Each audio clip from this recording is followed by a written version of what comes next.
the neighborhood is alive with the sounds of the season.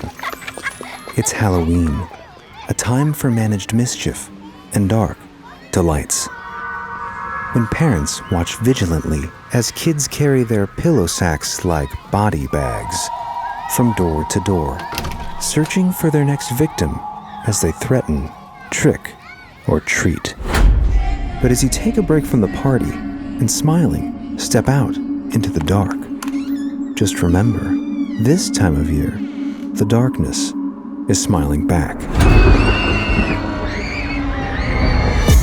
From roadside reapers and disembodied hands to uninvited guests that creep in costume through your home. Join us on this episode of Belief Hole as we peer through the gloom and watch for intruders from beyond the veil.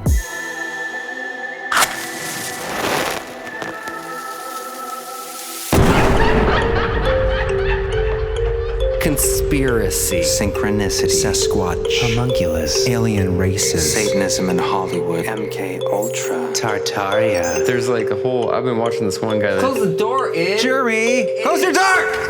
What's the Inner Earth Disagreements. Ghost Dad. I like that movie. Dogman, Bohemian Grove, Feldman. Magicians are demons, Specters and spirit spooks. summonings, Sleep paralysis, strange disappearances, sky whale phenomenon, alternative history, shadow people. Shh, quiet! I'm trying to say words with my mouth. It's getting dicey out there. Poltergeists. That's cool. Anunnaki. What is the moon?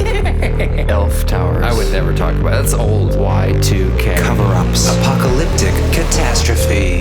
Vampire.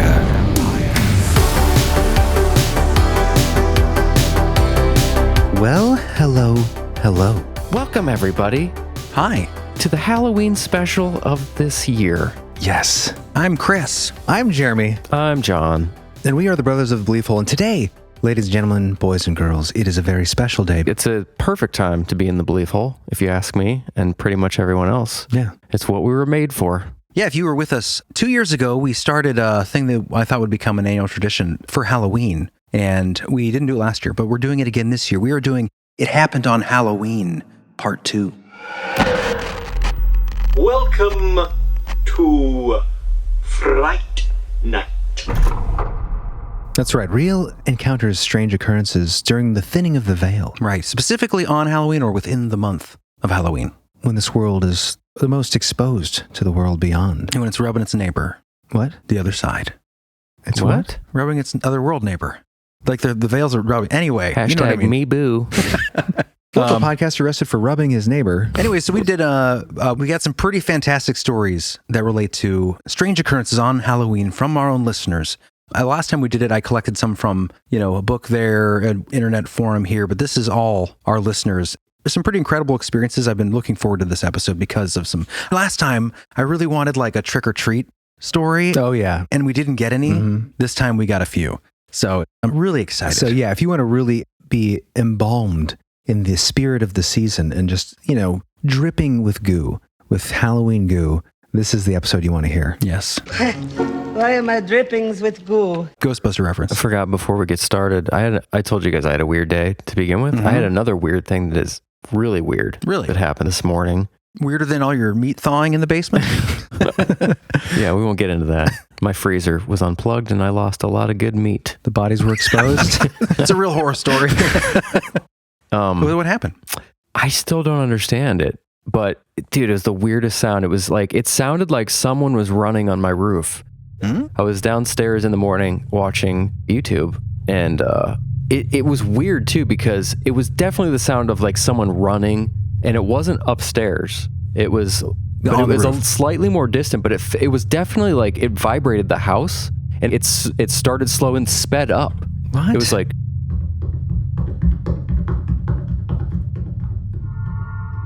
On your roof? I mean, that's what it sounded like. Could it have been a raccoon? No, this was like footsteps, like weird, heavy running, like of two legs. Could have been some neighbor kids. No, I went outside. How do you even get on John's roof? There was no one out. Yeah. You have a pretty high roof. I was like, what else could that have possibly been that would vibrate my house like that? It sounded like footsteps and made me think of the man next door, the man that was hung. Oh, from the tree? Terrifying. And for those of you who haven't heard that episode, John met a kindly lady who can see the dead, and she sees one right next to John's house who, was hung from a tree and is now angry and needs attention. Don't whisper. Huh? You got real quiet. Oh, I'm just tired. He doesn't want to scare the ghost.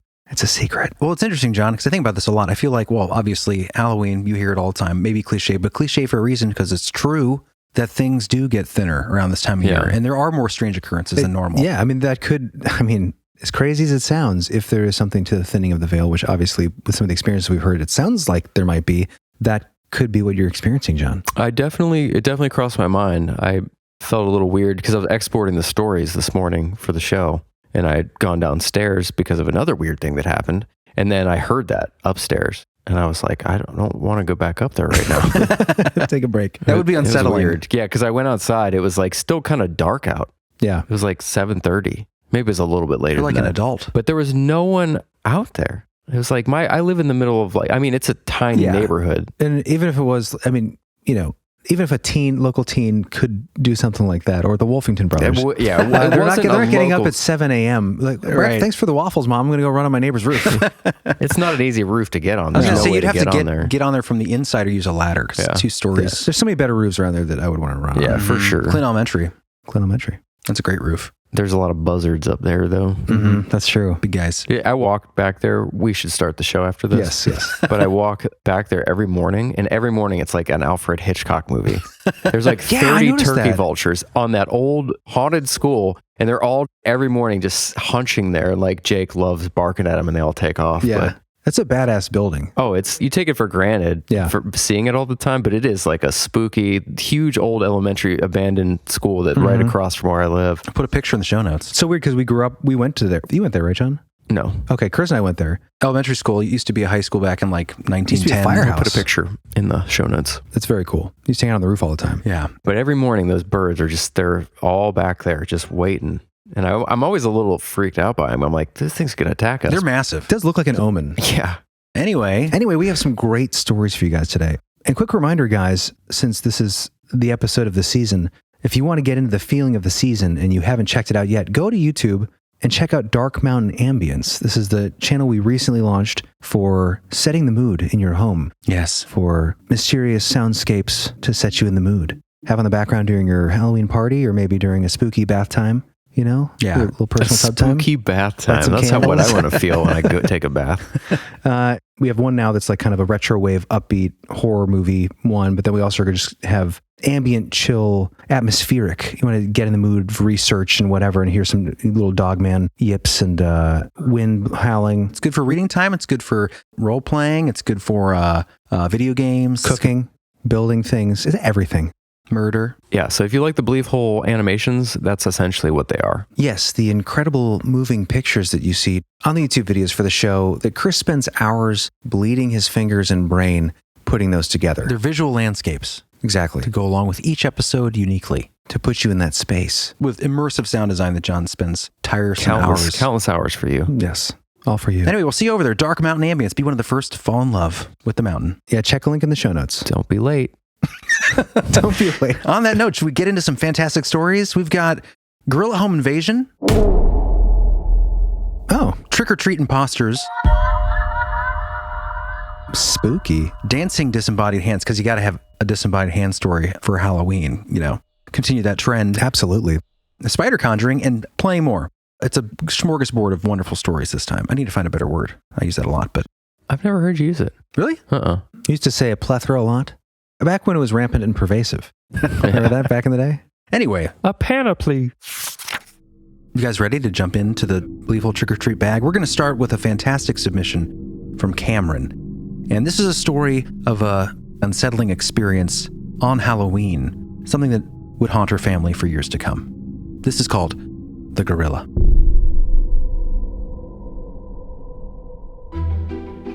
Hey guys, I know that you were asking for Halloween stories for an upcoming episode. And the story that I have takes place on Halloween in the early 2000s.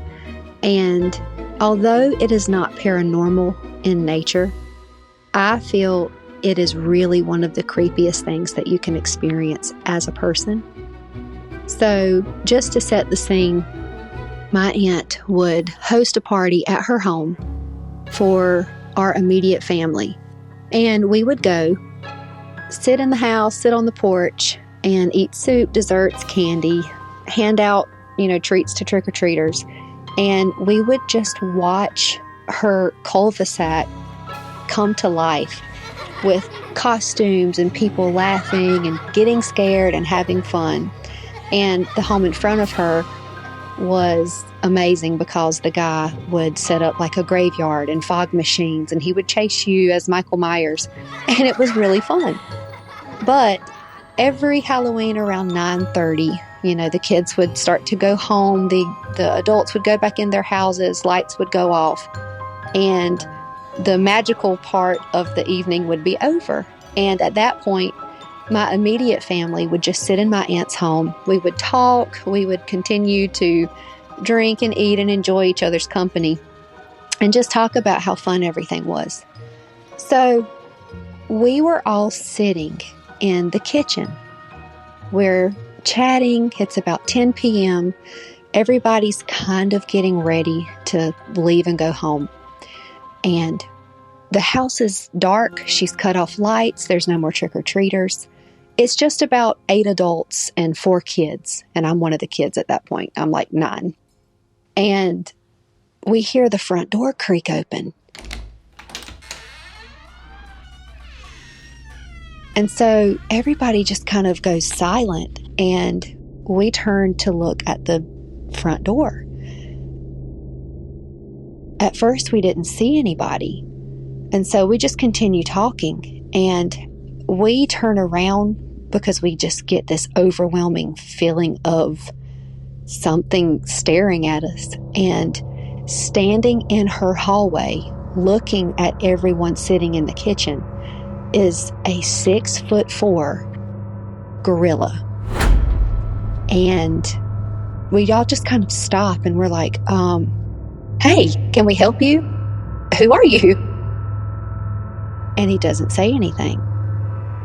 So my aunt walks up to him and he's not moving. He's barely breathing. We just see his eyes in this suit. And she goes, would you like a bowl of soup? Would you like some candy? And he says nothing. He's just standing there. At this point, no one knows who he is. We've never seen him. None of the adults in my family are dressed up. There's no car in the driveway. There's just a black, empty street. And there is now a 6'something gorilla standing in the hallway. So at this point, my uncle is kind of freaked out. So he stands up and he was like, who are you? The gorilla would not speak. He would not move. He just stared at us. And at this point, everyone is starting to feel a little panicky. And the man in the gorilla suit slowly walks through her home, looks at all of us, and then he turns and he leaves out of the front door and he goes into the pitch black night. To this day, none of us know who he was. None of us knows where he came from, as there were no cars in the street at that point that didn't belong to the homeowners. When my uncle went out to find him, he was nowhere to be seen. Man, that's a creepy story. Yeah, dude. Yeah, because it's real too, Yeah. That's definitely like straight out of a movie. Yeah. You can just imagine the scene of just like the confusion of everyone there and just realizing like what is happening. This is kind of terrifying. Like this is like how a murder scene starts. Exactly. What has those tones of Michael Myers? For sure.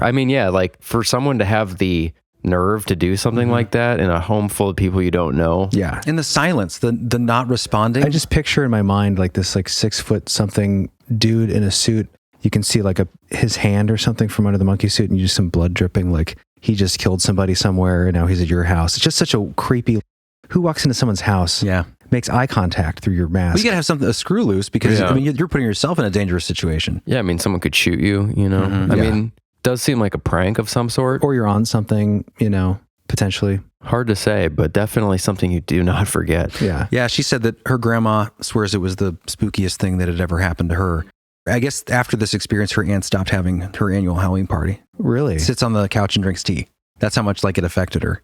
At first, when she said girl, I thought it was a real girl. I was like, how the hell did that get in your house? That would probably be more terrifying. I don't know. Well, I mean, that would certainly be terrible, especially if it's 6'4", because that would be a Sasquatch. Some You can kind. just shoot out, though.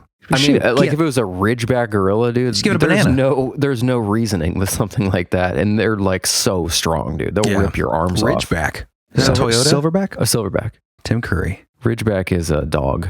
Yeah. And a truck. Rhodesian ridgeback. They are lion hunters. Oh, those are cool. I've seen those. Yeah, crazy story. Definitely frightening. Good way to start it off. Yeah, thank you, Cameron, for that great story. She's a sweet little lady, too. I will say she gave us our little alien over there that we've named Cam That's in her awesome. honor. Yeah. Well, thank you. Yeah, thank you so much, Cameron. And thank you to your family. Hopefully you guys can still have some fun on Halloween. Yeah. How long ago was this? She was 9. Okay. So, Okay. It's been a minute. been a minute. Yeah. Thank you for that submission. That got me in the mood. I'm ready for another Definitely tale. cool that it was not paranormal too. Yeah, it's nice. It's a nice change of pace. Gets You can, was it a ghost? I'm not sure. Was that a giant man in a monkey suit? Right, Yes, yeah. it was. And it was terrifying. All right. Speaking of the more ghostly accounts, the next tale we have for you is a submission from Suzanne Mallette. And this took place in North Bay, Ontario, Canada, October 1981, around 3:30 p.m. This is called What the Ouija Wrought. It was a Friday in October of 1981, and I, then 13 years old, was walking home from junior high. We lived in this small northern city in Ontario. Partway there, I met up with my younger siblings, brother and sister, who got dropped off by the bus at the end of our street.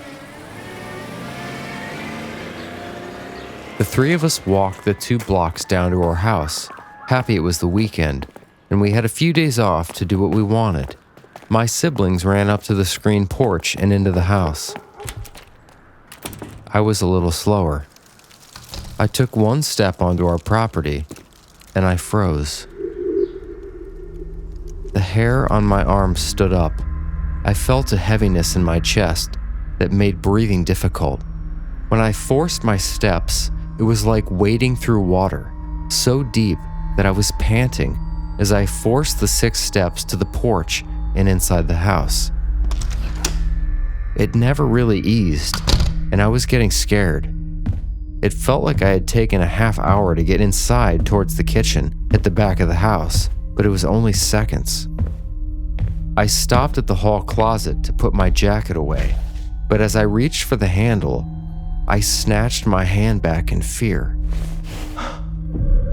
I recoiled from it and dumped my jacket on my school bag beside the kitchen door. I couldn't do it. I couldn't touch the handle. I couldn't open that closet door. It felt wrong. It felt dark. It felt evil. Since I had stepped onto our property, I'd known something was not right. I went into the kitchen where my mother was sitting with a cup of coffee. She didn't notice I was quiet and pale and trembling. "Did you see what I got you today?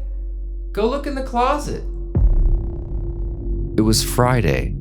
She would be going out with my aunt and uncle to a bar. She usually bribed us with a few trivial things to occupy us on the Fridays she went out. My brother and sister ran to see what it was. I stayed near the back door. It felt safer near the door. They came back with this box, and my mom took out a Ouija board and planchette. I had no idea what it was. I had never seen one or heard of one before. All I knew was that I couldn't look at it. I wanted to go as far away from it as I could. I wouldn't try it out. I said I had a headache and went to my room while they played it. That night, my 2 cousins, both girls, were dropped off when my aunt and uncle picked up my mom. The Ouija was back in the closet. One of my cousins was my age. The 5 of us watched TV, had some snacks, and my sister and younger cousin went into the kitchen to sit at the table. The rest of us decided it would be fun to sneak outside and go around to the back of the house and knock on the windows to scare them. It was dark out now. The streetlight was at the corner and didn't light up where our house was. We were in the middle of the block. We snuck out the front door and were making our way around the side of the house where the driveway was that led to the garage.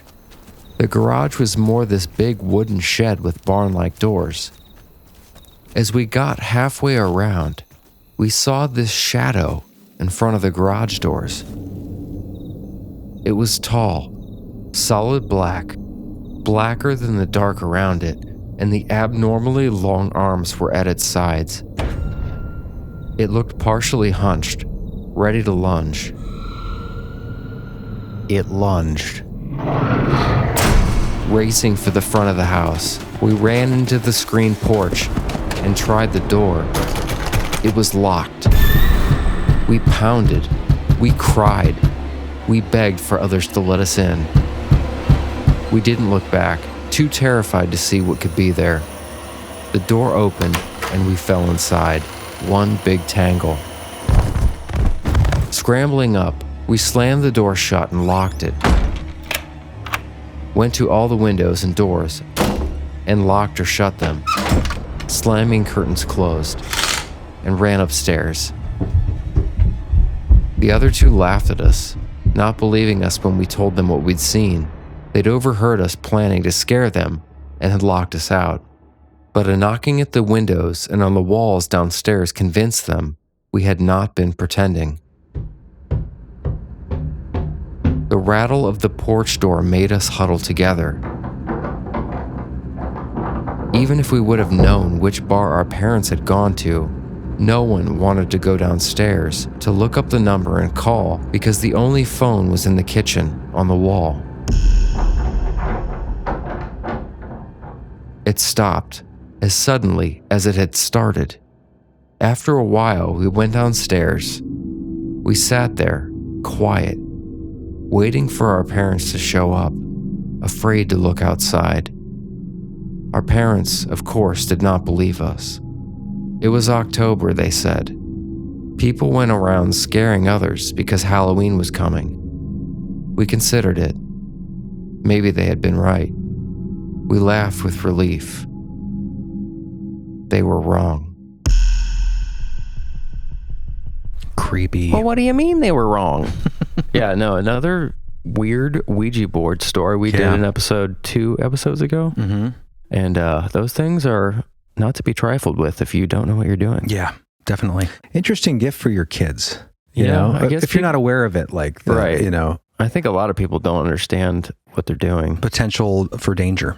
Yeah. Well, it's interesting too. Also, I thought an interesting aspect of this, the kind of conjuring concept in this story, the summoning, isn't necessarily the Ouija board. I mean, that obviously plays a role, but I also find it interesting that the mischievous intent. Yeah. When they're, you know, they get out. They're trying to scare. They sneak around the house to scare their friends. That's what they want to do. And that's when they see this dark energy thing or whatever it is, this figure. And it just reminds me of like when you're up to no good and you're being mischievous, you're kind of playing in that field. You know what I don't know mean? if that would be possible without the Ouija board, though. I think people have paranormal experiences without Ouija boards. No, but I know what John's saying. I mean, I think the coincidence of them playing with it that night before Suzanne, when she first gets home, she feels the energy. That's something new in her house. It's because of that board. So I mean, I think I agree with John. And that, if you think of the Ouija board as almost like a beacon, you know, and these things, it's like a moth to a flame sort of thing. Yeah, we talked about that in the last episode, and I think that's a really interesting visual to imagine, is the idea of it's like the bat signal. Yeah, in the darkness, in the other side, and then once a Ouija board comes out, there's that beacon goes off, like, oh, someone wants to talk. Right. You know, I mean, it's a possibility for sure. It's the truth. It is the truth. There's a story coming up later in this episode where someone wasn't using a Ouija board, but there was still a call out, like an intentional, with the will to interact with something from the beyond, wanting to communicate, and but the same sort of thing. She also described it as like a beacon. Yeah, but so it's definitely, I think, with intention. And oh yeah, the last thing I was going to say was that, you know, that one detail that you hear all the time with, you know, shadow people or whatever you want to call them, but the blacker than black, the darker inside, even within the darkness. You know. And anyway, thank you for sharing that account. Stay away from those boards. Yes, it's good advice. We did actually get a follow up. I just found in my inbox because remember she ended with that cliffhanger. They were wrong. Yeah, because I was wondering about that last phrase there. Yeah. When she ended with, they were wrong because it was not just a prankster. I wanted to know what that meant. So I emailed her, and I literally just saw her email in the inbox. And so maybe we'll do a follow-up at some point, but I'll definitely publish this listener story and the follow-up on our website. It's the listener story archive. If you go to our website, bluefool.com, it'll be there. We'll catch up on that. Yeah, because it sounds like there's some shadow reaching towards the porch, perhaps. Maybe there was more happening. Just glancing at it now. So that'll be up there, but yeah, maybe we'll do a follow-up. Cool. And thank you so much for that, Suzanne. Very creepy. Yes. What's next? Ooh, next. I love this story. This I've titled The Halloween Girl. And this was submitted from Alan. And it's just the perfect sort of get you into the mood trick-or-treat story. This took place in Fairfield, Massachusetts in 1984. A lot of 80s stories this year, which I'm very happy about. Yeah, sets the nostalgic mood. Mm-hmm. I've never really considered sharing this story before because it's just such an unbelievably supernaturally stereotypical sounding story that I thought I would just get laughed at, or worse. But I have in fact shared it with my wife and kids, young adults now. This is one of my first encounters, and keeping within the theme of Halloween, it's only fitting that it takes place on Halloween night, 1983. My family and I originally lived in Guatemala and came to live in the United States, Fairfield, California, in 1981. However, my first Halloween wasn't until 1983. By this time, my older brother and I could speak well enough English to make friends and started to mingle with US cultures. And one of my brother's close friends, Mike, introduced us to heavy metal and all things rock. He was also a big fan of horror movies.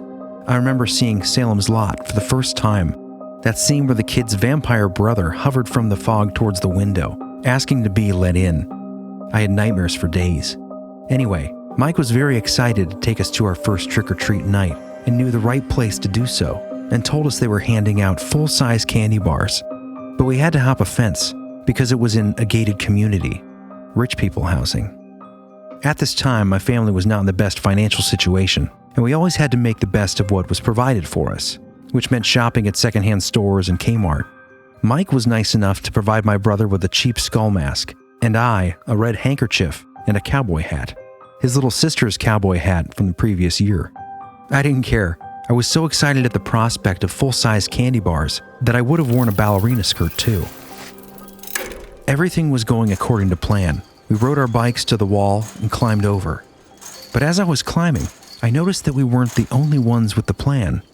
Just a little down the wayside, there were a small group of girls going inside through a fence board that had been loosened by the nearby tree roots growing close to the fence.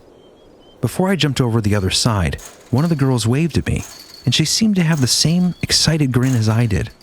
I waved back and jumped over. So our adventure began. Boy, he wasn't kidding. Full-size chocolate bars. And at some houses, they were giving out rolls of quarters. I was so excited filling up my pillowcases with so much candy. I was thinking to myself, I love this country. I think in all my life I've never felt so patriotic. Every so often, I could see the same group of girls giggling and running up to the next houses. And every time I would smile and wave to that girl. I noticed she wasn't wearing any costume, but just simply had a long-sleeved jersey shirt with a flannel wrapped around her waist. She was blonde, with her hair parted in the middle, and her hair shoulder length and feathered back on the sides. I have her image in my mind as if it was yesterday. So then we came upon a house where the lights were out, except for a single large plastic jack-o'-lantern with a flickering light, placed at the footstep of the front door, with a small sign that said, "Please take one." On the door was a long black sack that looked like a Christmas sock filled with full-size chocolates. At first we looked around to make sure nobody was looking. Then we took a handful and stuffed it in our sacks. This act of mischievous behavior made us laugh so hard that we couldn't stop. They took off running, and before I started running after them, a most greedy thought came up, and I pulled the entire black sack and took off running like a bat out of hell. Adrenaline pumping, with excitement and fright over my delinquent action, and laughing so hard my eyes were red and watering, so much I couldn't see clearly, and I just ran the direction that I could hear my brother and Mike laughing. Then the sprinkler system started. I didn't care. I just ran through the wet grass, getting pummeled by the water. Then, as I was catching up to them, my foot hit one of the sprinklers. The force and impact in which I hit the sprinkler totally cut through the shoelaces and the material underneath. I fell and rolled. The large sack and all the candies lay all over the ground. I quickly tried to get on my feet, but that's when I realized the pain was terrible, and I quickly fell back again. As I lay on the wet grass, I was yelling, calling for my brother Mike, but it seemed they weren't anywhere near. That is when I felt someone with longer arms and strong enough to pull me up by one arm help me up. When I looked, I saw that it was her, that same girl I waved to, but she seemed taller, and I wouldn't have imagined her having that strength. She was talking to me, but I couldn't understand her. I remember it sounding like a girl's voice mumbling through a tunnel. Such a strange sound. And when I tried asking her anything, she would just say, shh, shh. She was taking me away from the direction my brother and Mike were heading. And even though I had only one good foot, I tried to steer correctly to the direction I wanted to go, but she was too strong for me. And although she had one arm around my hip and the other arm over her shoulder, holding that hand, I felt she could have just picked me up and tossed me over her shoulder. The only thing I could do was call out for my brother and Mike. I tried to get a good look at her, but her hair was in the way. She didn't look taller than me or bigger. I just decided to let her lead me to where she was taking me. A few minutes later, I saw she was heading towards the loose board on the fence wall, and as we were approaching it, I could hear my brother and Mike calling for me. I figured they were already on the other side, so I called out. And as we got to the loose board, I was feeling lightheaded and felt like vomiting. As I turned my head down to look away so I wouldn't vomit on this girl, I noticed a trail of blood that led from where we were coming from to my foot. I had been dripping blood. That's when I really felt scared. I started to lose consciousness. The only thing I could feel was this girl pushing me through the fence and settling me down next to the tree. From that point on, everything seemed to sound like I was in a tunnel, even hearing my brother's voice. The next thing I know, I was being put in an ambulance and waking up on the hospital bed with my foot stitched up. After all the commotion of the event settled down, I explained to everyone about this girl that helped me, but neither my brother nor Mike saw anyone with me.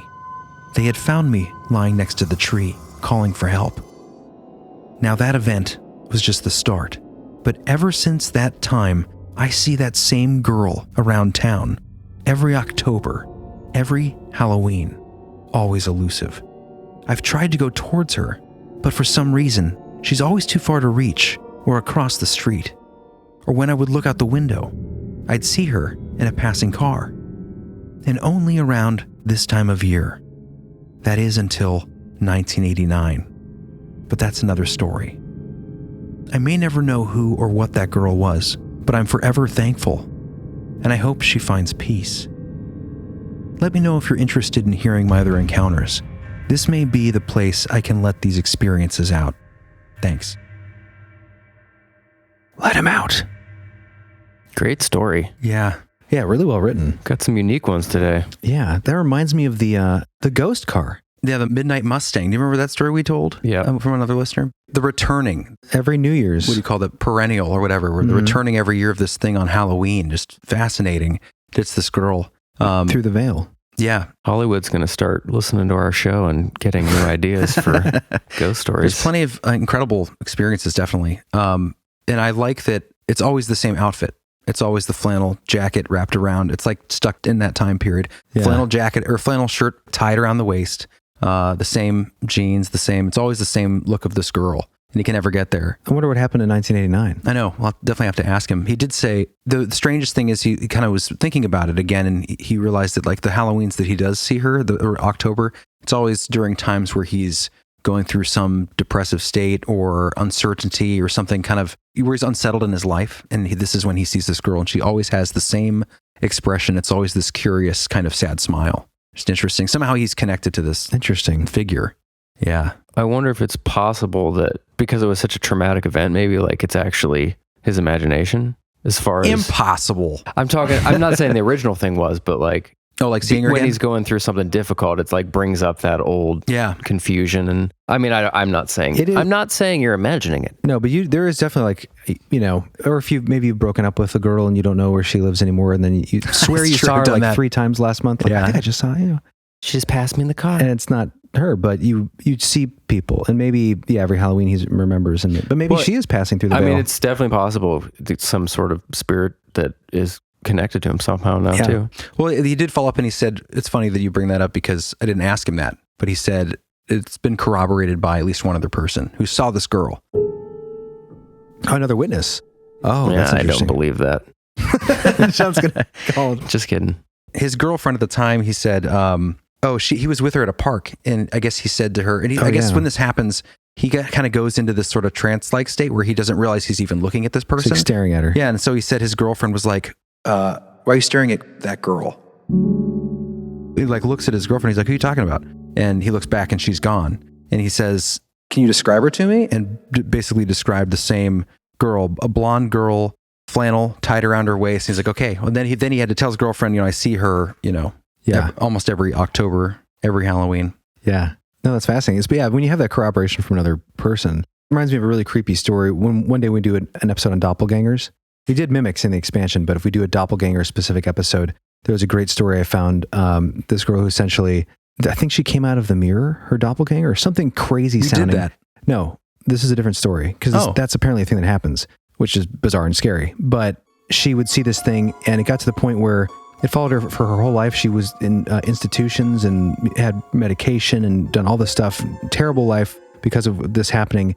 And it got to the point where this thing was approaching her friends and going into her work. Oh, that's right. Yeah. Like pretending to be her and terrifying people. Like there's according to her story, people that corroborate with these witnesses, but that's just a creepy idea. Yeah. Less creepy in this case, since the Halloween girl seems to be a friendly sort of spirit. So let us know, Alan. What happened in 1989? Yes, and you said you had other stories too. You're a good storyteller, so feel free to share whatever you will. Yes, you have a open door, my friend. Speaking of good stories, our next tale is a tale of a phenomenon that we get quite a lot in the hole. A very strange phenomenon, but for some reason, disembodied hands. Yes. Yeah. We have another Halloween, and I remember that one of the first disembodied hand stories we did was also Halloween night in England, I believe. It was the one where it was green, the first green disembodied hand we had. It was a 14 times story, but that wasn't the Dartmoor. No. Okay. Hairy Hands of Dartmoor is a classic tale. Yeah. Yeah, there's something with the hairy hands. They are pervasive. Although this is in Scotland. This comes to us from Jade, Fingland. And this happened in Glasgow, Scotland, Halloween night, in the middle of the night. And this is called twitching and tapping. It was October 31st, and my first Halloween in my very own grown-up house.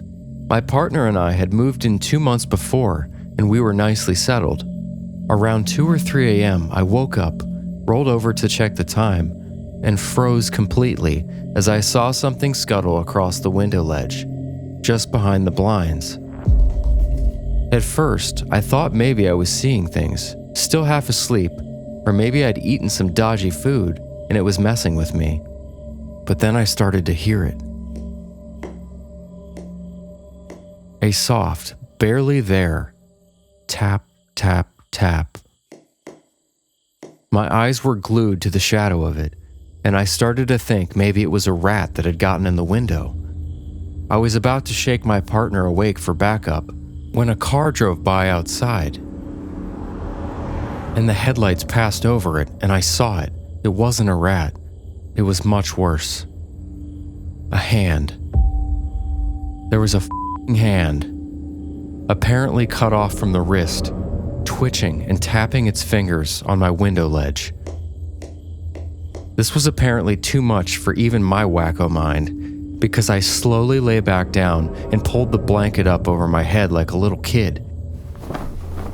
I found my partner, Adam's hand, and started shaking him frantically. When he finally woke up and asked groggily what was wrong, my brain must have been misfiring out of pure panic, because all I could think to say was, "There's a hand on the window, tapping out a tune." I have zero clue why those words, but give me a break. It's not every day a freako hand appears in your bedroom. Adam was silent. Then he rolled back over and muttered, "See you and your bloody weird-ass dreams. Go back to sleep for f***'s sake." Surprisingly, I did without any issue. I think my mind just gave up the ghost. Pun intended. I know this story is crazy, but I swear it happened, and I never told anyone about it until I was listening to your episodes and learned that other people had also seen this thing. Anyways, that's my story. I love your show, and Jeremy is my favorite. What? Yay! Fuck you. Awesome. You don't need to tell us that. Keep that shit to yourself. Yay, Jeremy gets a vote. That's one for me. You had another one the other day, too. I did? Starting to get a little ridiculous. No, I'm joking. I can't help it, man. You know, it's kind of like when your mom starts playing favorites. Uh-huh. Like, you get so many though, so it's nice to we get it once in a while. I don't get that many. Oh my gosh, yes you do. Just my favorite. I never hear about it. You're not on the streams and you're not looking at all the comments and No. Well, I like you guys better than me. Me too. Just kidding. But yeah, another disembodied hand story. Such a weird thing.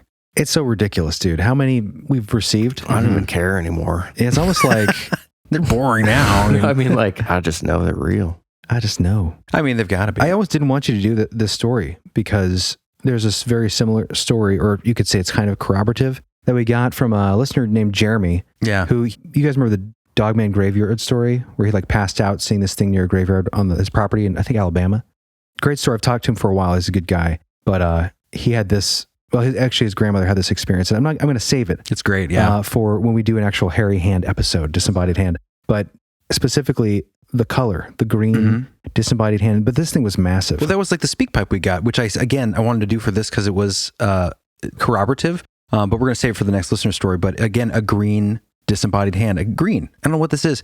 So, I think somebody wrote in once and they had a thought of maybe this has to do with, the practice that we covered that people used to do to basically have an ability to break into homes without being caught. A hand of glory. You'd take a hand from someone who was hung, who was murdered, a criminal, a thief, and then you would cut the hand off and you would like epoxy it or whatever. And then the theory was you could take it when you broke into homes and you'd basically be invulnerable to discovery. It was a candle. You'd burn it. No one would hear you or see you if you had this hand of glory.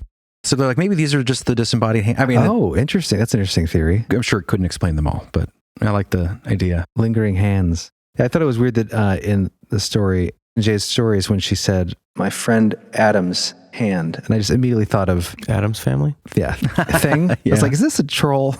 This is like totally made up. And there's like little clues in here that it's not a thing, but it's a thing. It's real. We've had too many similar accounts. You can tell it was made up because she said, Jeremy's my favorite. Exactly. No one believes that. Anyway, thank you for that submission. Excellent. I mean, I love the hairy hand stuff.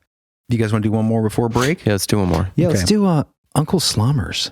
John, you want to set this one up? So this one's from Unky Slommer. Unky Slom. Good guy. So this one comes from a good friend of the show who's actually helping us build some Discord situations out. Yeah. For you guys. So super excited about that. We really appreciate your help, man. And it's a pretty short story. It's not super long, but it gets right to the point and it's pretty intriguing. Yeah, short and sweet. And this took place in Florida in the early 1990s. The Woman in White.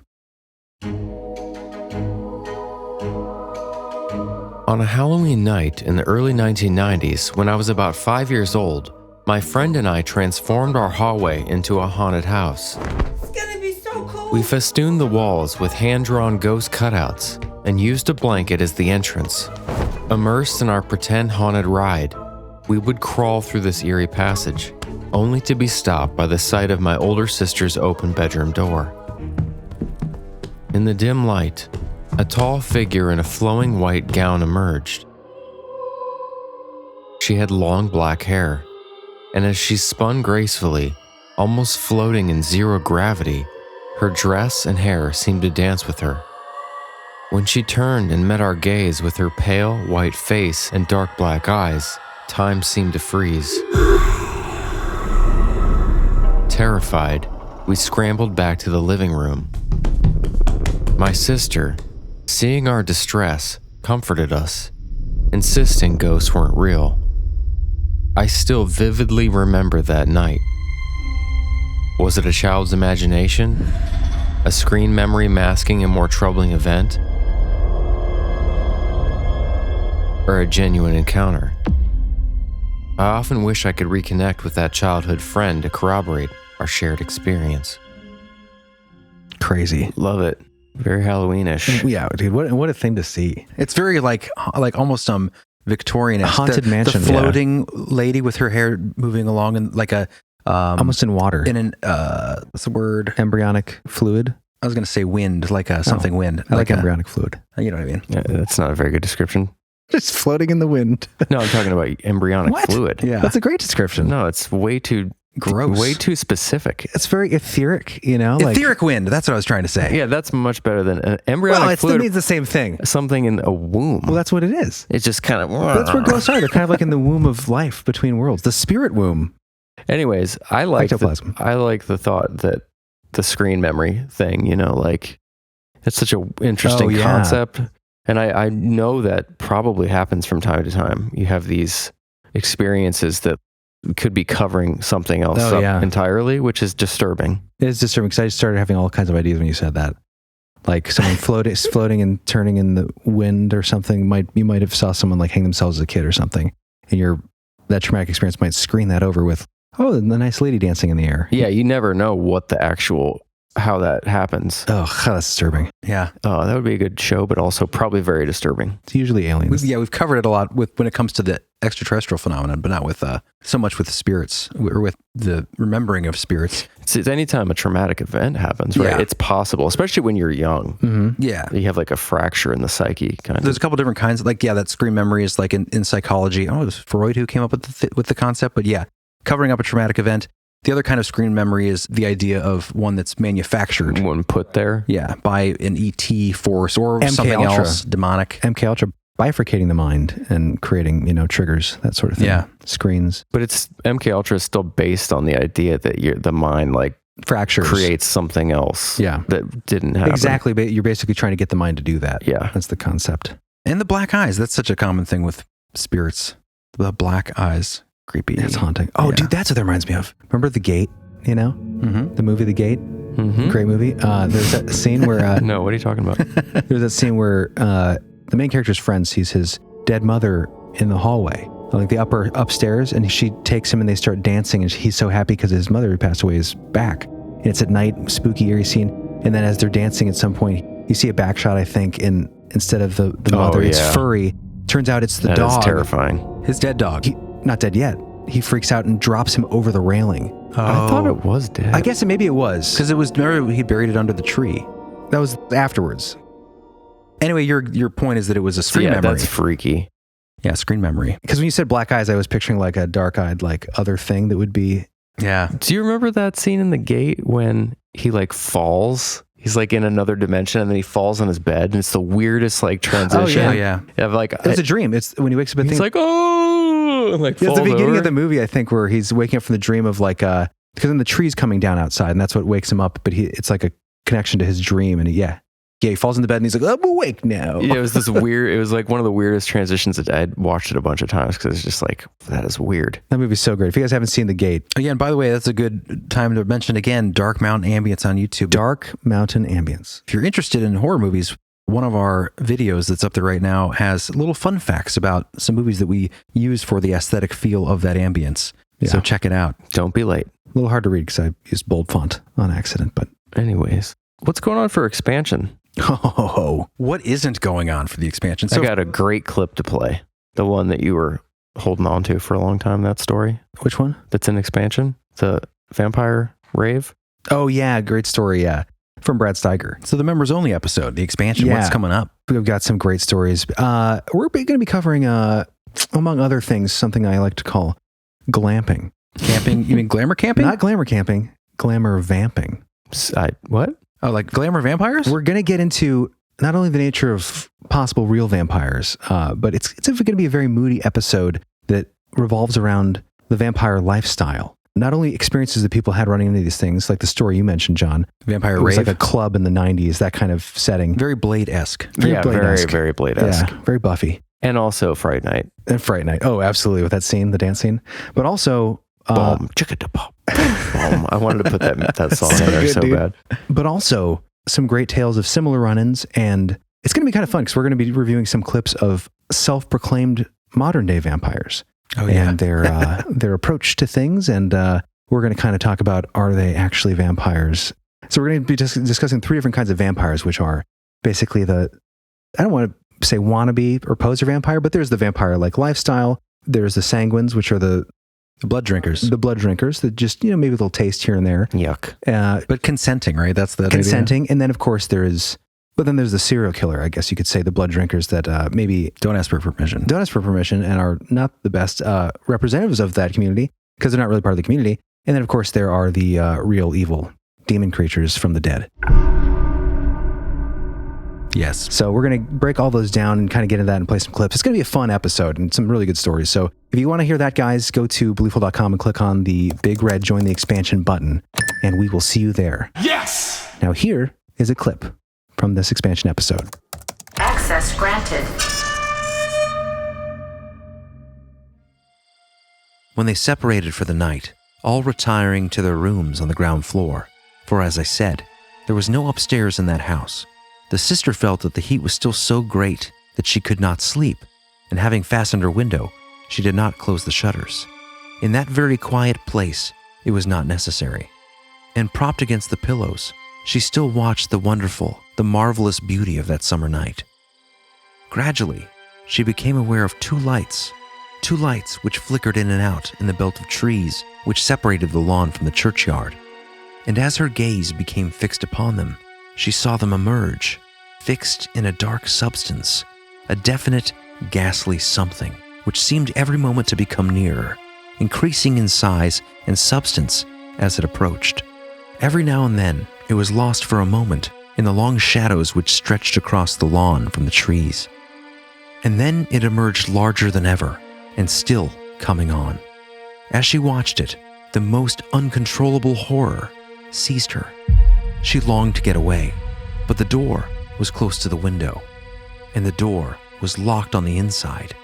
And while she was unlocking it, she must be, for an instant, nearer to it.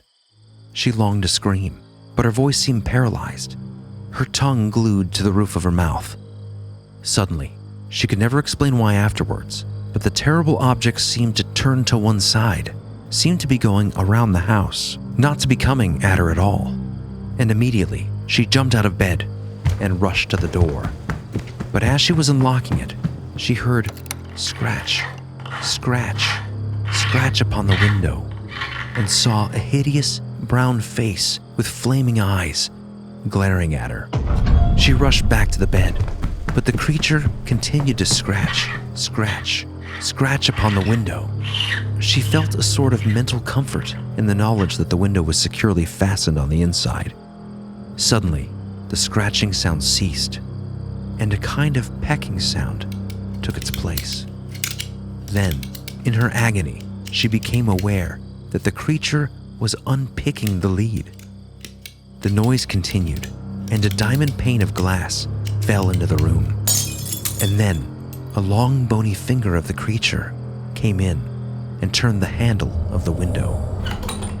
The window opened, and the creature came in, and it came across the room, and her terror was so great that she could not scream.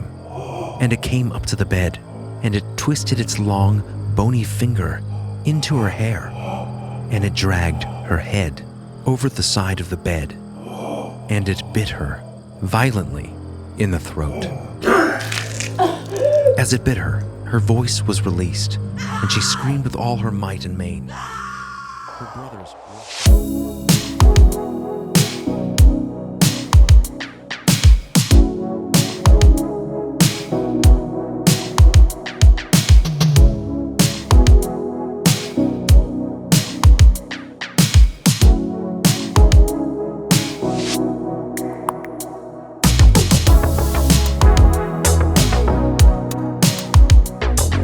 Well, hey, we're back. Hi. Thanks for joining us on WKAM Radio.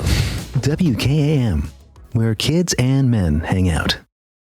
What? That's the acronym I just picked. WKAM, we're kids and men. Oh my gosh, Jeremy. I'm going to say we are kids and men. Where it's And we're hanging Halloween, out. 24/7, 365. Manly kids. We're manly kids. So So we're we're- man and kids. Oh, hanging okay. out. Where men and kids hang. Whatever way you sliced it, it came out wrong. I was just quickly coming up with an explanation for the acronym. My brain is not working well. Yeah, this is the time of year I wish the most that I was still a kid because you get to do all the trick or treating. Although they do it during the daytime now, which is hecka lame. That's true. What's with kids trick or treating during, like right now, they're trick or treating outside. What? Yeah, the trick or treating downtown California right now. Seriously? Mm-hmm. Tell them it's not Halloween. I did. I told like 3 of them. They kept trick or They treating. kept doing it? Yeah. What a bunch of I was kids. like, go home, kids. Come back on midnight, October 31st. Are they getting candy? They better not be. I don't know. I hope not. What kind of psychos? Maybe Halloween is this week. That's next week, the 21st. Maybe they trick or treat trick-or-treating? on this Saturday. Well, I think this is like a business trick or treat or something Oh, downtown. business trick or treat. You get like little insurance pamphlets from State Farm and Yeah, because next week's the 28th. That's still before Halloween. I don't know, man. although when you guys are listening to this, the 28th was yesterday. So That's true. We were time traveling. And we would go trick or treating. It was nighttime. Remember? yes, back in the day, Mm-hmm. we trick or treated at night in the dark. At least, like, yeah, the sun was down. Sun was down. It wasn't like night, but Where kids and men hang out. Anyway, John, this is interesting. This is pretty crazy, actually. You know John Kirk, one of our best friends. Great guy. Oh, and happy birthday to Fiona,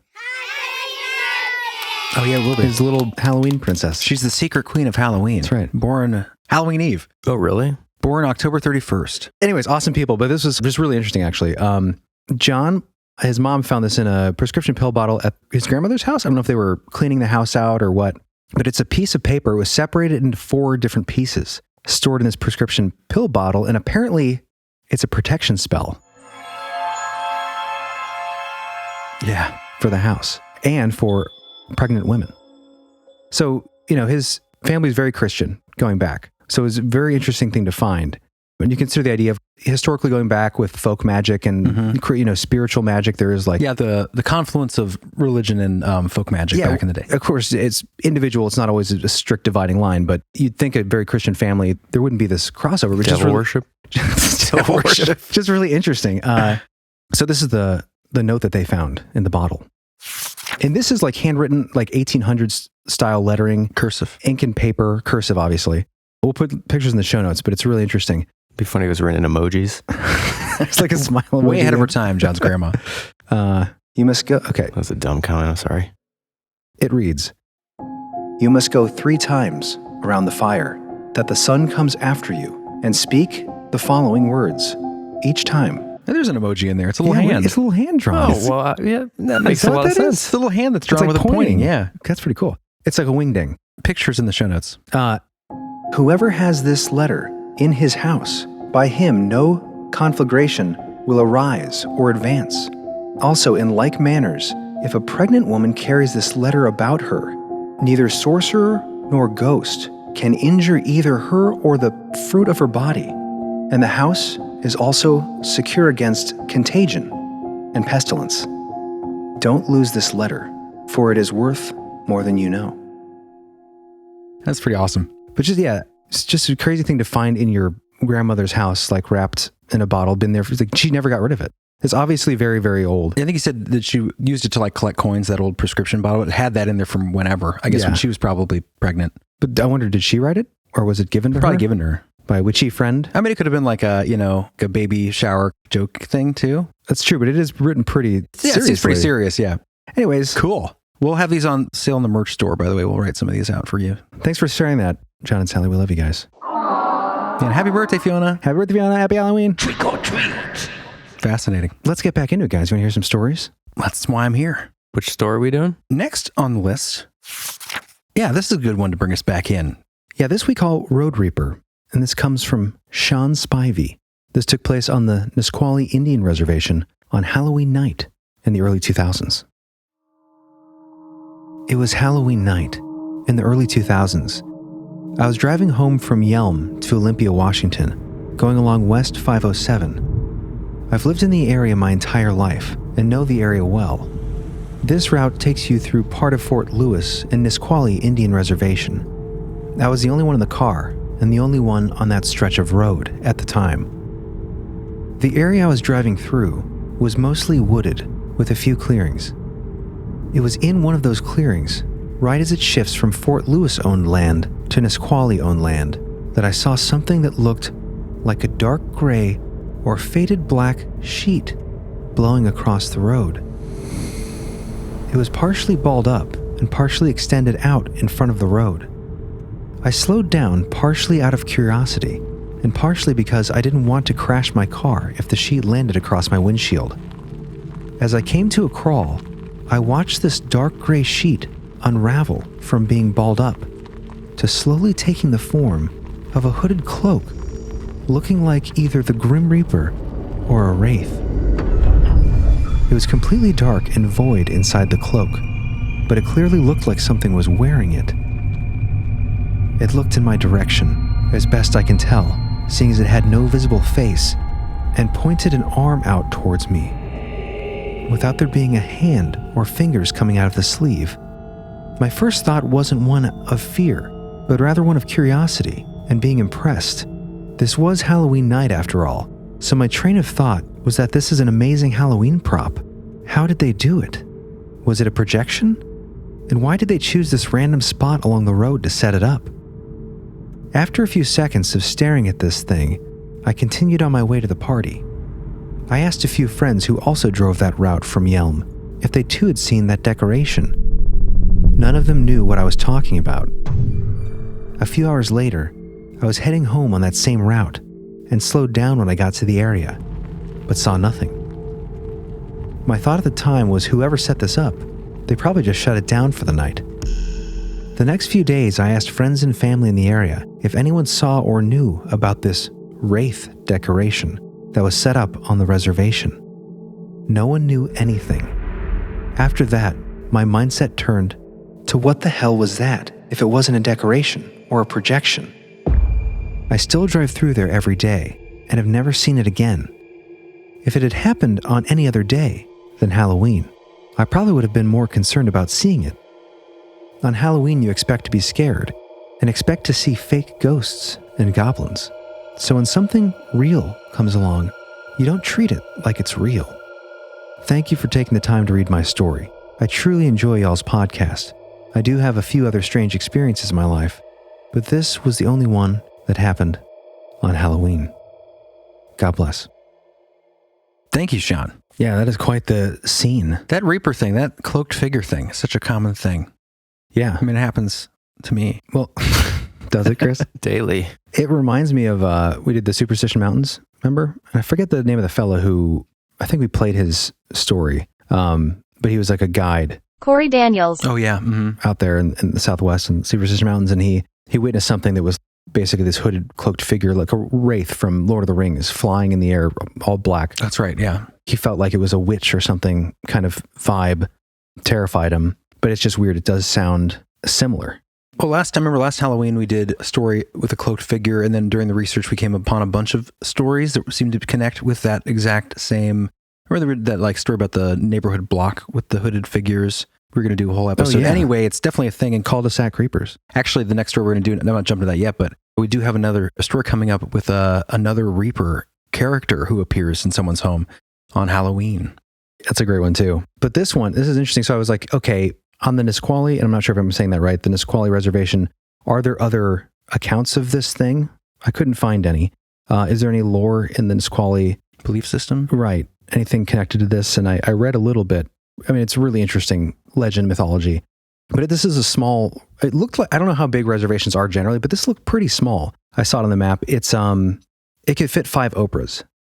What does that mean? I saw that in the notes. So what is an Oprah? Oprah has 1,000 acres in Hawaii that she owns, in Maui. Uh-huh. This reservation is 5,000 acres. So population 600 there. So I did the math, and essentially you could fit 5 Oprahs there. Does that make sense? 5 Oprah's land ownership? Like how much land she needs. It was really silly. I know, it's dumb. Anyway, this is a side note about the Nisqually people, but it totally fits in with the belief hole, but it's not necessarily spooky. So interesting ancient origins and their belief system.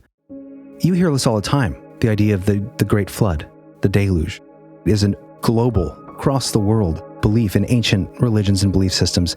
Same here. The Squally Absh, if I'm saying that right, people, that's what they call themselves, means people of the river or the green grass. they too believed in a great flood that was basically created to wipe out the wicked, pretty much everybody. They were becoming too greedy or cannibalistic.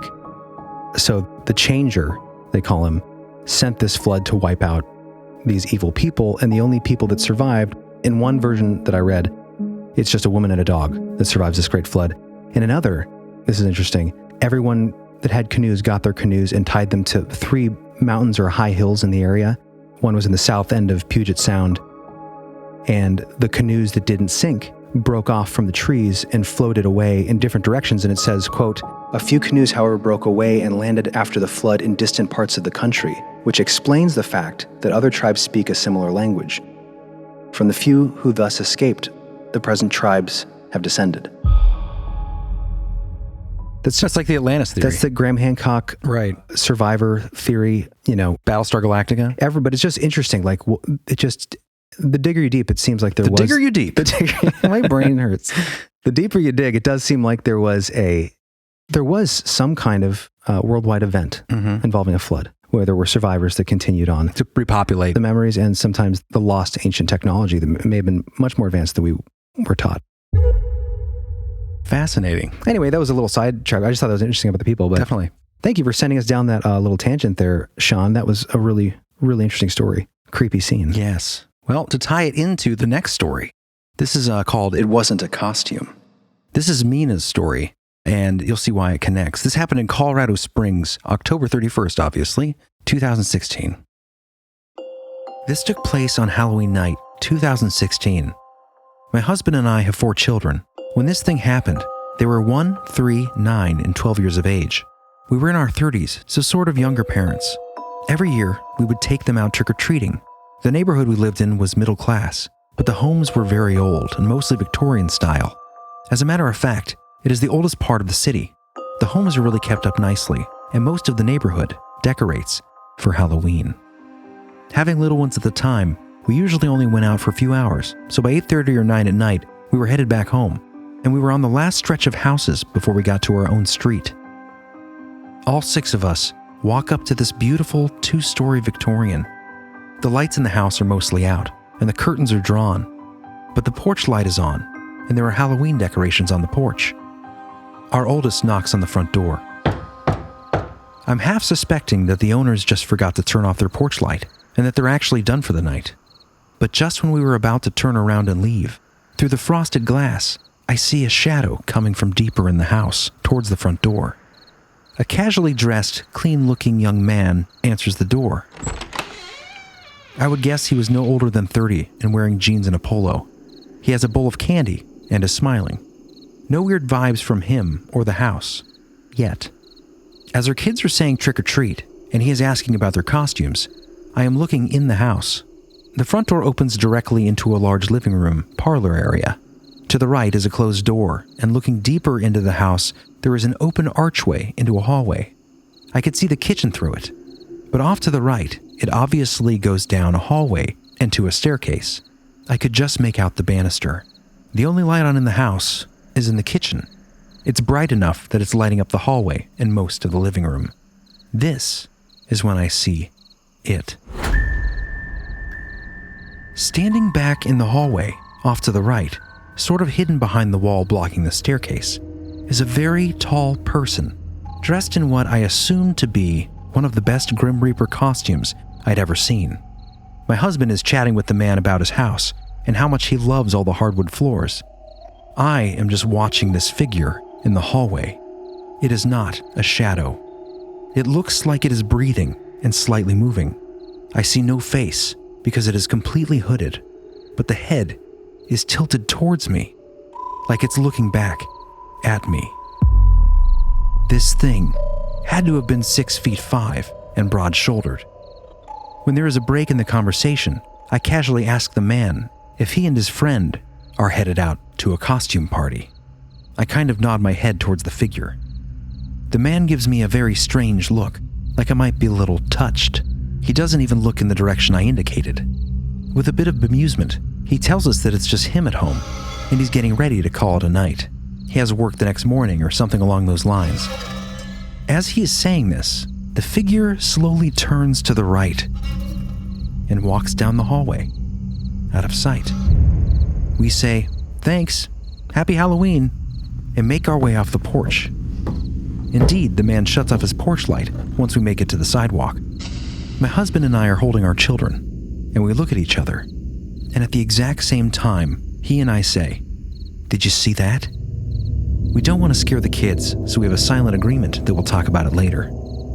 Back at home, my husband describes seeing the exact same thing that I did. We are both rational people and try to find the most plausible reason for strange things before jumping to the paranormal. Of course, our first speculation is that the dude was really headed out for a party, and he and his friend were just trying to scare us. Mission accomplished. Thinking deeper, though, it doesn't seem likely. For one, he would have qualified as a professional actor to pull this off. Not to mention, it's pretty messed up to scare a family with little kids like that. The more we thought about it, the more we realized there were incongruous things about the house itself.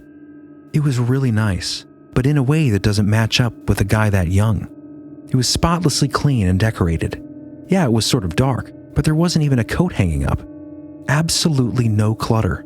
The decor was old-fashioned and also sparse. I can't recall any artwork on the walls or knickknacks. The furniture was too nice, which made me think parlor instead of living room.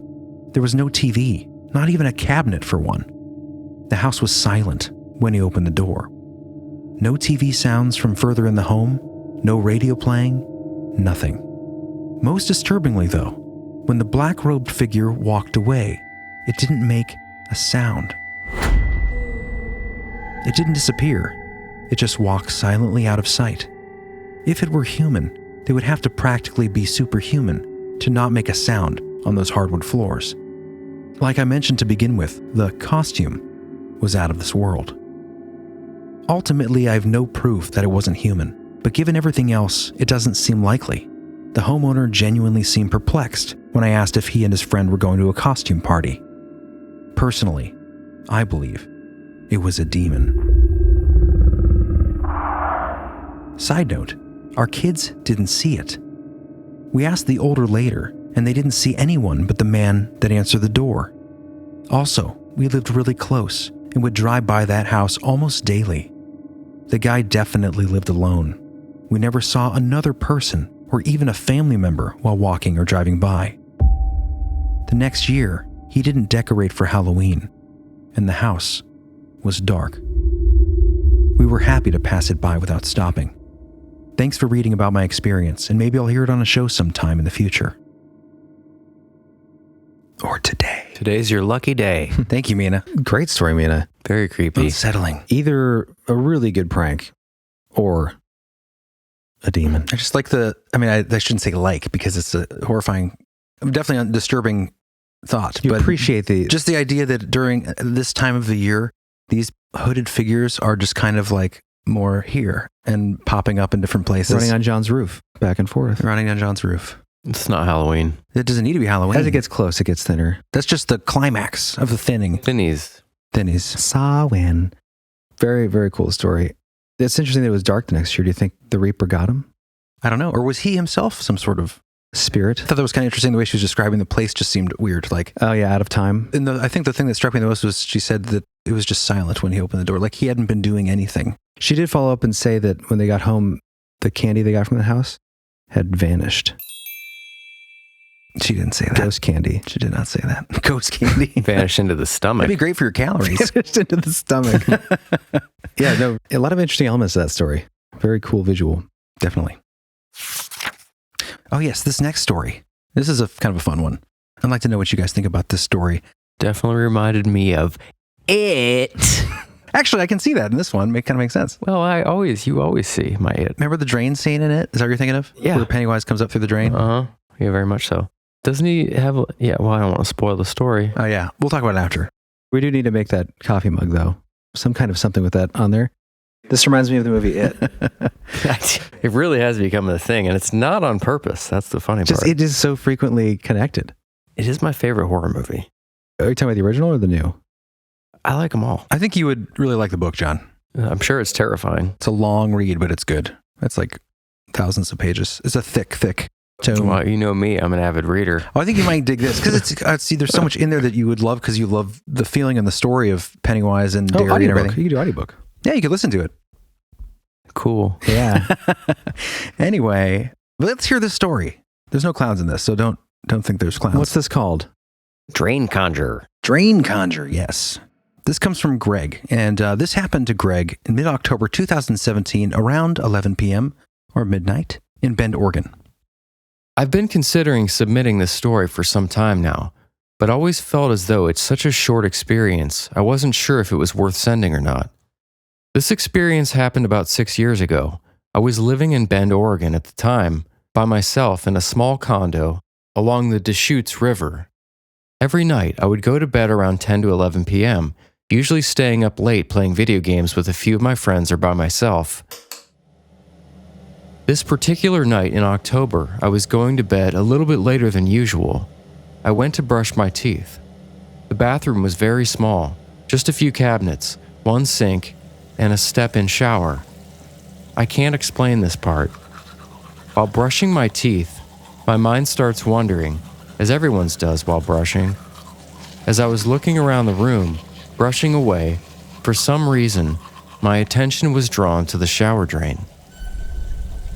Staring, I kept looking at the drain, and in my mind I kept thinking over and over, what if something just crawled out of there right now?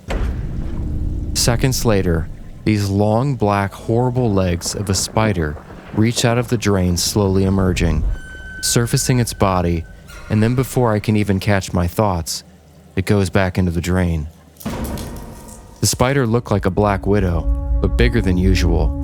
A sleek, dark, elegant frame, but shiny and terrifyingly long legs. I still don't know if what I saw was real or just in my mind. I think about it all the time. I truly believe what I saw was real, but just a complete coincidence. I'd love to hear if this has happened to anyone else.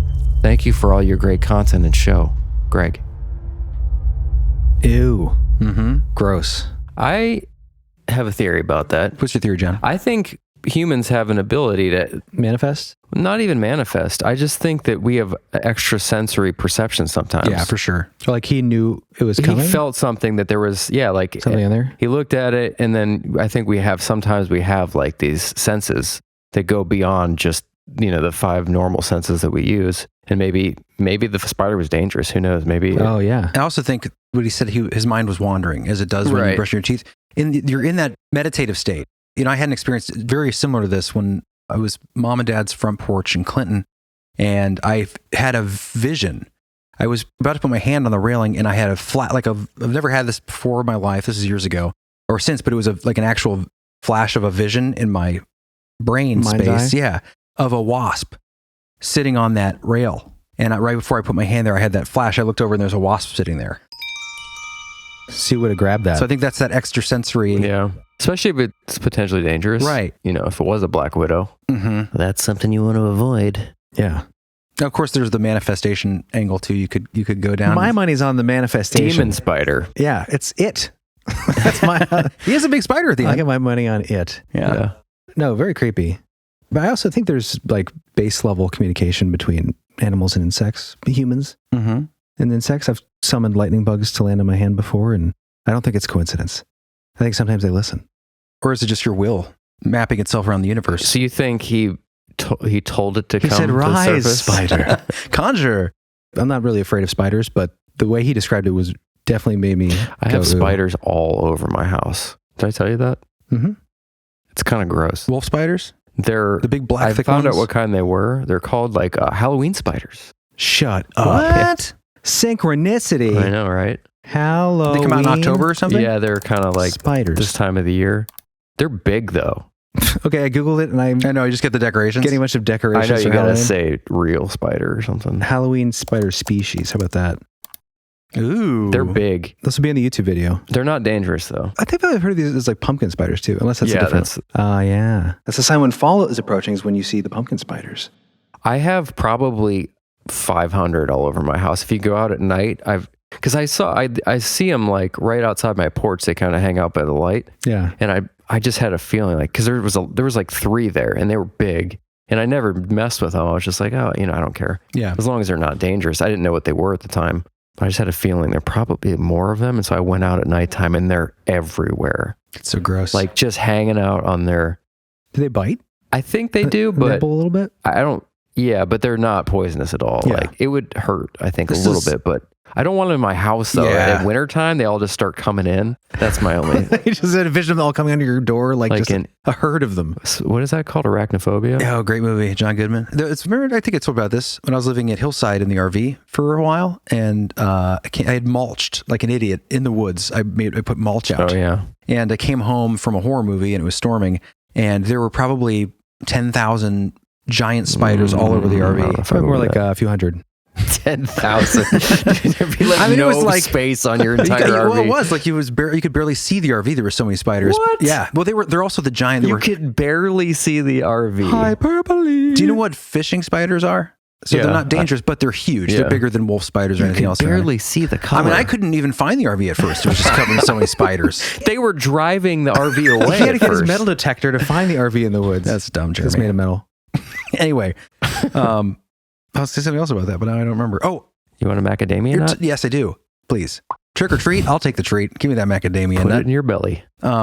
Speaking of Halloween spiders like coming out this time of year, I was wondering about this because the owl's back in the woods by the house there. And I'm like, I guess I only hear that in the fall. And I was like, maybe that's why there's such a close connection with owls and Halloween or October, the fall, especially Halloween. Yeah. Halloween. Owls sleep underground during the summers. That's probably not true. But there must be something about maybe their migration patterns, something about the fall, maybe. I don't know. Also black cats. I know it's silly, but I've seen more during October. Owls become more active vocally in late fall. They may be around during the summer months, but they are quiet. Anyway, we can move along from my comment, but what I say is important, so I wanted to say it. Let's move to the end. Let's move to the end.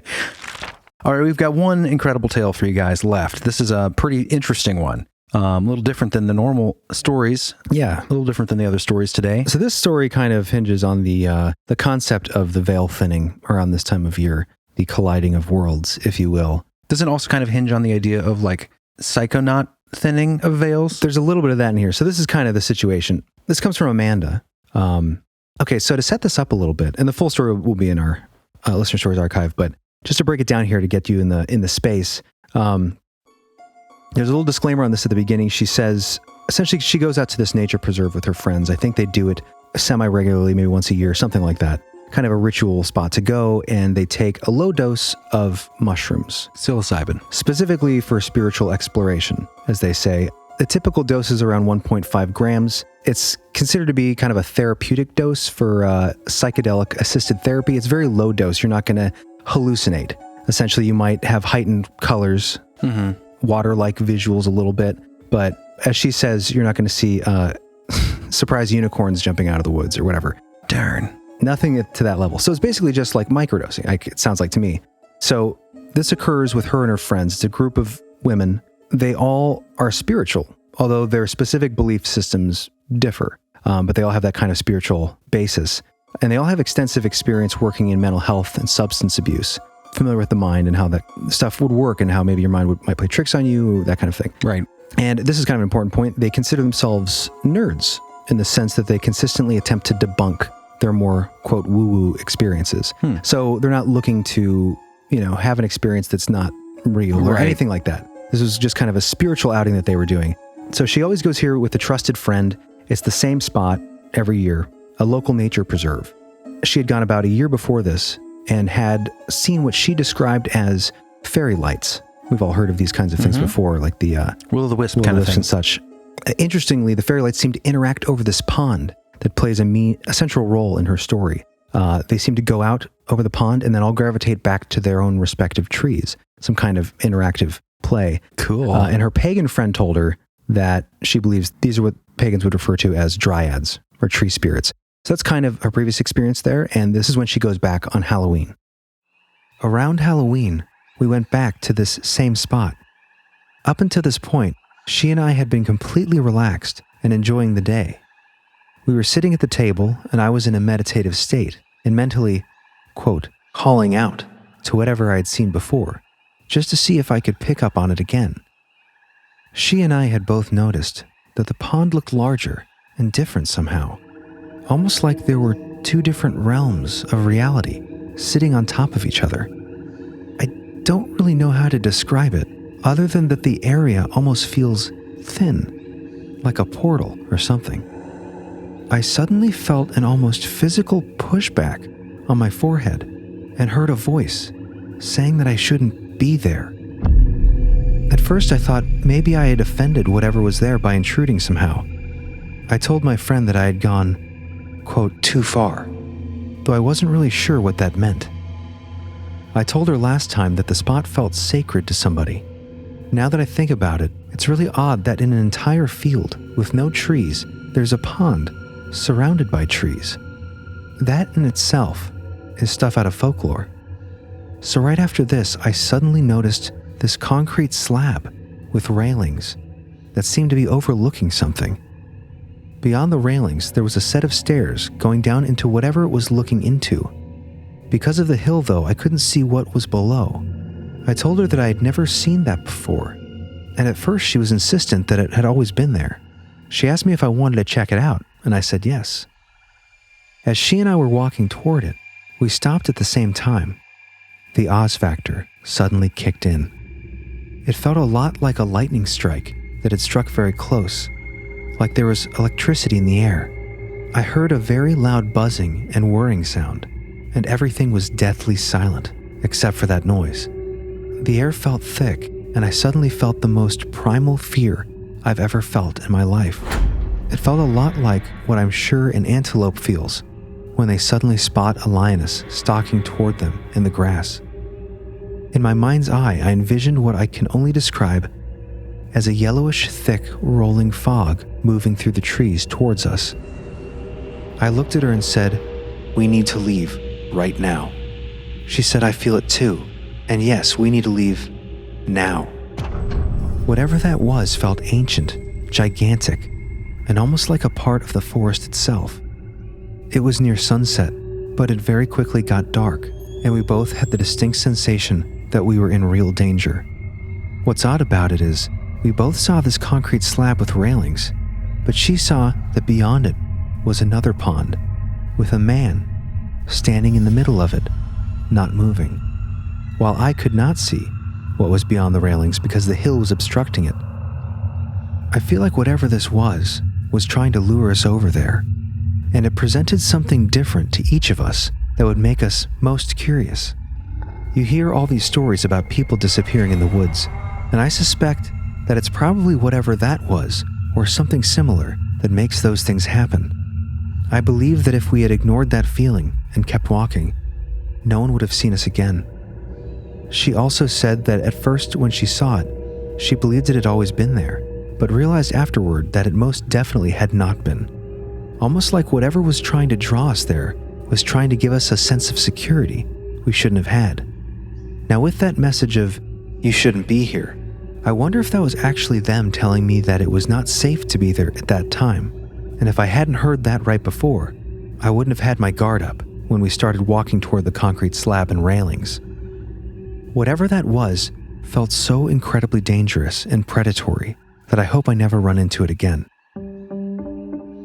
I've heard about a similar feeling with other cryptid sightings, but I totally feel that whatever this was could have eaten Bigfoot for lunch.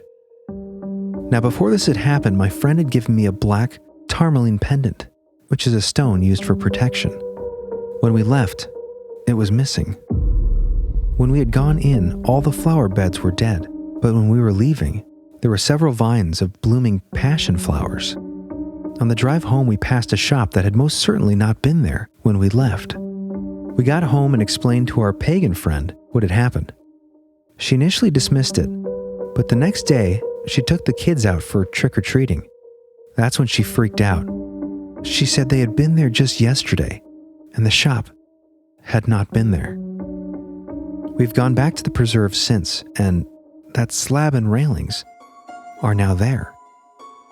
We all visit often, and we've all confirmed that it had certainly not been there before, because that field is used for disc golf. Upon the advice of my pagan friend, we brought a gift of fruit and honey for the nature spirits that gave this warning. Honestly, I felt a bit silly at first putting it down, but I felt it couldn't hurt. I kid you not, as soon as we put it down and turned around the way we just came in, that pendant that had gone missing was right at our feet. Despite it being a month between visits and several days of rain, there it was, It wasn't even dirty or buried in leaves. Now, I can't explain any of this. Before all this had happened, I'd really never considered the existence of nature spirits. With all of those physical changes, did we just happen to be in the right place at the right time and witness some kind of dimensional shift? These things individually, I might be able to dismiss, especially if there hadn't been others to corroborate the experiences.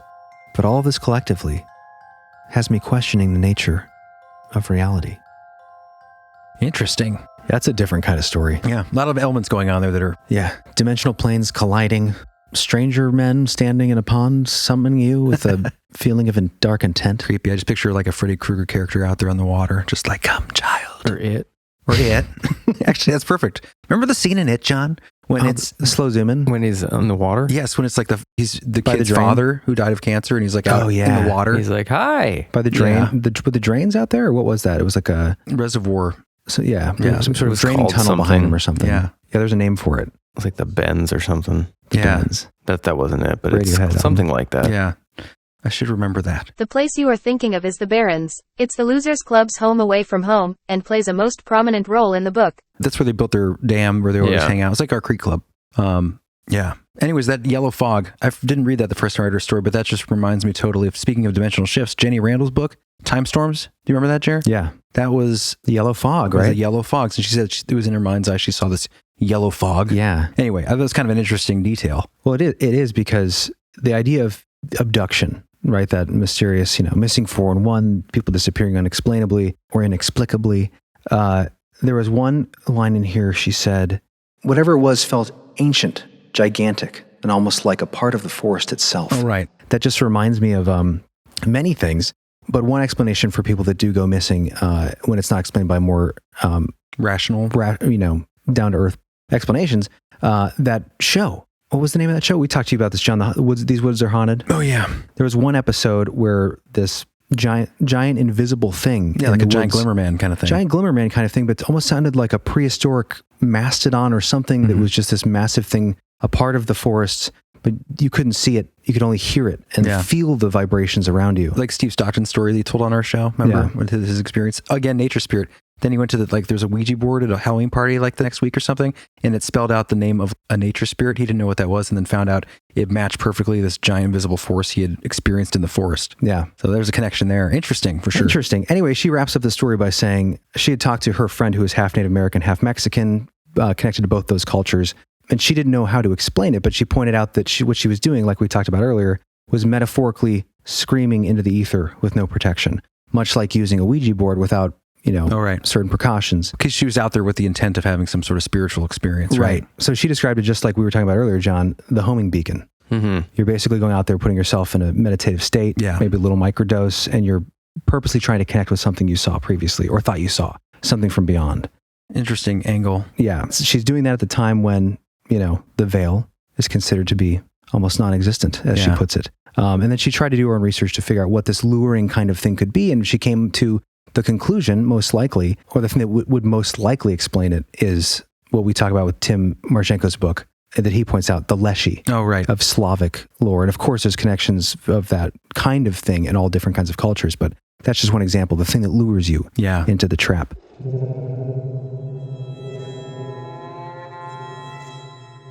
So stay inside. Watch a good ambience this Halloween. Maybe a dark mountain ambience. Safer than there you go. Microdosing or playing with the Ouija board and going into the forest. Absolutely. For sure. Yeah. Do it now. Dark mountain. Happy Halloween, everybody. Happy Halloween. I hope you enjoyed this candy bag of stories. I don't know how you couldn't. We had some really good ones this time. Yeah, definitely. Yeah, thanks to everyone who submits stories and everyone who is continuing to do so. This has been the best it happened on Halloween yet. I would agree. So we guys hope you have a happy Halloween. Exciting, mysterious, spooky, but safe. And being that this comes out on Sunday, I hope you had a good Halloween weekend already, but still celebrate on the 31st. Mm-hmm. It is the OG day. I think we have some people to thank. We do. Darn right. Yes! Some super ridiculously awesome special people to thank this Halloween episode. Yes. And who are those very special people? Well, I'll tell you. Skywhale Riders. Skywhale Rider. Skywhale Rider. Aw, he's cute. Special thank you. Yes, big special thank you to Anna Yang. Yes. Amazing, awesome contributor to the whole, supporter, friend of the show. Thank you, Anna. This one's for you. Thank you for going above and beyond. Thank you, Miss Skywell Rider. We love you. Yes. Followed by Nicholas Saldusky. Nicholas. What is up, brother? Another Skywell Rider in the hole. Big fish in a little pond. That's right. In a little hole in this case. Big fish in a little hole with water in it. Yeah, it's a little splash. Thank you so much, my friend. Welcome in. Thank you guys so much for that extra generous Skywell Rider support. Yeah, seriously, it helps us immensely. Keep rocking the hole. Yes. All right, I suppose we should get on so you can get on to trick-or-treating. Black-eyed cool kids and up? Yes, let's thank some black-eyed cool kids and up. Rapid fire. Jessica McNeely. Ooh, I feel McNeely today. Jessica Bestica. Awesome. Jessica. Great. Okay. Excellent. That was great. Thank you. Welcome in. Anna Del Apple. Hi. My favorite fruit. Anna of the Apple. Yes. Welcome to be here. The apple of my eye. Not forbidden fruit in this hole. A friend indeed. And she's a Dogman Whisperer. Oh, nice. Elizabeth Edwards, welcome to be here. Yes. Welcome, welcome. Yes. Crossing over with Elizabeth Edwards. Nice reference. Legacy. I was thinking that. Mason Carroll? Carol? Yeah, I would say Carol. Carol. Mason Carroll. Mason Carroll Denny. Hi. A three-namer. Welcome in. Welcome in, three-namer. You light our hearts on fire. As you mason bricks. Brian Hughes is a Dogman All Whisperer. right, all the colors of the rainbow with Brian. And so is Mason. Man, I missed that. Thank you, Dogmen of the Hole. You guys rock. Here's a bone. Rachel McNichol. Hi. McNichol? That's an Irish coin. It's an Irish Of the coin. luckiest brand. Yippity dippity. Grab your sickle and get out there for trick or treat. Yippity dippity. Yippity dippity doo. How about you? Okay. Sorry, we need video. Tristan Dennison is a Dogman Whisperer. Ooh, Dennison of the Hole. A Dennison of, Greatness. yes. Keith J. Pierce. Ooh, ouch. Watch your children's ears around that fella. Yes. He is piercing them. That was dumb. Hey, thank you, Keith. Bum, Yes. bum, ba-da. You are awesome, Keith. Welcome to be here. Angie Hawks. Is that a hawk sound? Yeah. You can just leave a space for the sound effect if you want. I like doing it with my mouth. Okay. Yes. I'm gonna have to mute it. That's pretty good. Thank you, Angie. Seriously, you are awesome. Great name. Jennifer Erickson Yes. Jennifer Erickson. is a Dogman Whisperer. Yes. Yes. Take my yes. breath away. That's a Viking name if I've ever heard one. Son of Eric, or daughter? Leif Erikson. Do you have fiery red hair of power and passion? You just might, Jennifer. Welcome to be here, Dogman Whisperer. N. Vimetal. That sounds like a prescription I want. I'm sorry I mispronounced your name, I'm sure. And Welcome in, M. Vimetal, man. That's a toughie, but a beautiful name indeed. Thank you to be here, V. Yes. N. Dang it. N. Gemma McGregor is a Right. Dogman Whisperer. Welcome in, Gemma. She's bringing her pack with her. Lauren Trotsky is whispering in the hole to the dogs of men. Trotsky? Trotsky. Oh, it'd be better if it was Trotsky. Would it? It'd be better if you did. What does that mean? That was a quote from Dazed and Confused. It'd be better if you did? It'd be a lot cooler if you did. Oh, Matthew McConaughey? Yeah. Good impression. What, was she a Dogman Whisperer? Yeah. Trotsky would make more Oh, sense. she's trotting. Yes. Ah, okay. I get it. Welcome in. There is a shadow of a person on the wall, and we're glad that he is here. Clinton Oxtolis. Ooh. A shadow person of interest. Righteous name. Sounds Russian. Extra special supporter. Sounds Greek to me. Extolus, yeah. Wait, what was it? Extolus. Oxtolis. Sounds Greek? Yeah, maybe. Like, who's that? Who's Corson from Step by Step? Is that Cousin Corson? Are they Greek? His name wasn't. Oxtolis? No, his name wasn't Corson. He mispronounced the word cousin.